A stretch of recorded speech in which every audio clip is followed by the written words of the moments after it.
Hello everyone, another one of our treasure chest stories. This is a year 2 treasure chest story and it's called Amazing Grace and it's by two authors, Mary Hoffman and Caroline Binch. Okay, should we have a quick read of the blurb?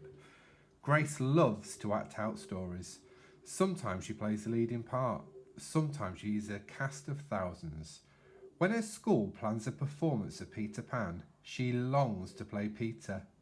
But her classmates say that he was a boy, and besides, he wasn't black. But Grace's Ma and Nana tell her she can be anything she wants if she puts her mind to it. Should we find out what happens?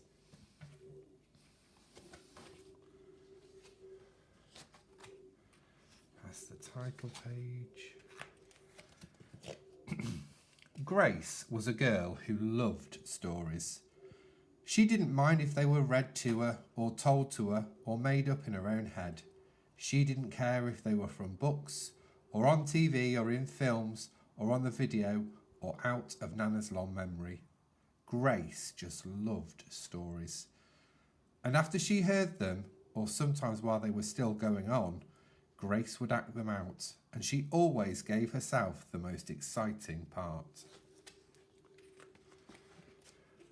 Grace went into battle as Joan of Arc and wove a wicked web as Anansi the Spider-Man. She hid inside the wooden horse at the gates of Troy. She crossed the Alps with Hannibal and 100 elephants. She sailed the 7 seas with a peg leg and a parrot.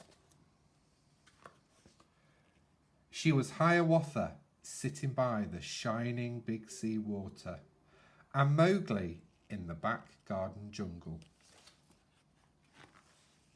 But most of all, Grace loved to act out pantomimes.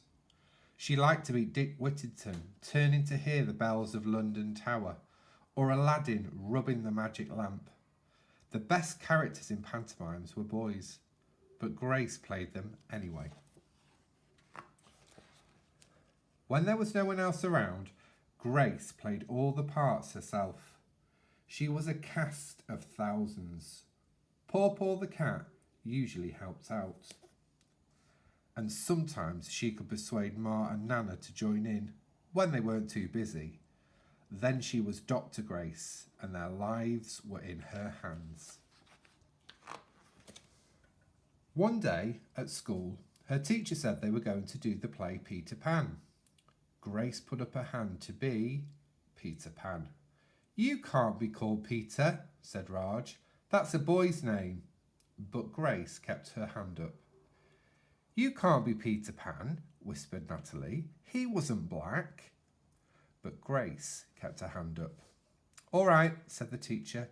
"Lots of you want to be Peter Pan, so we'll have to have auditions. We'll choose the parts next Monday." When Grace got home, she seemed rather sad.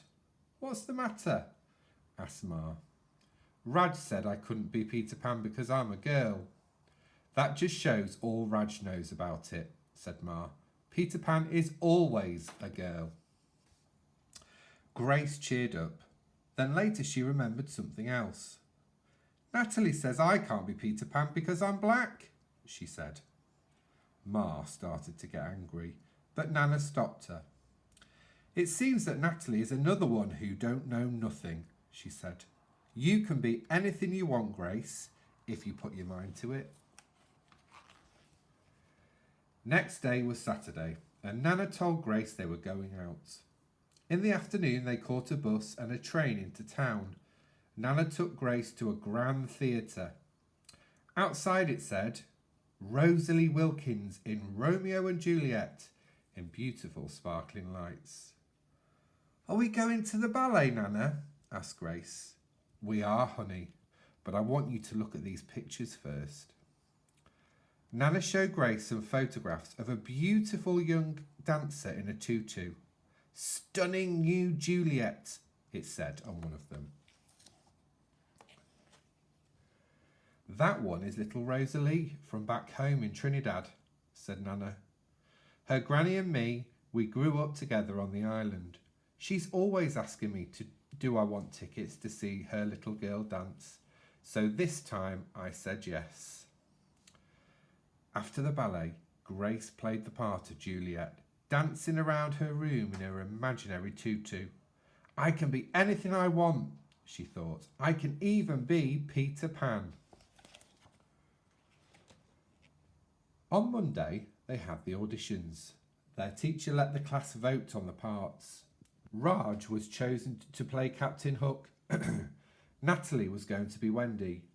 Then they had to choose Peter Pan. Grace knew exactly what to do and all the words to say. It was a part she'd often played at home. All the children voted for her. You were great, said Natalie. The play was a great success and Gray was an amazing Peter Pan. After it was all over, she said, I feel as if I could fly all the way home. You probably could, said Ma. Yes, said Nana. If Grace put her mind to it, she can do anything she wants. And that was the story of Amazing Grace.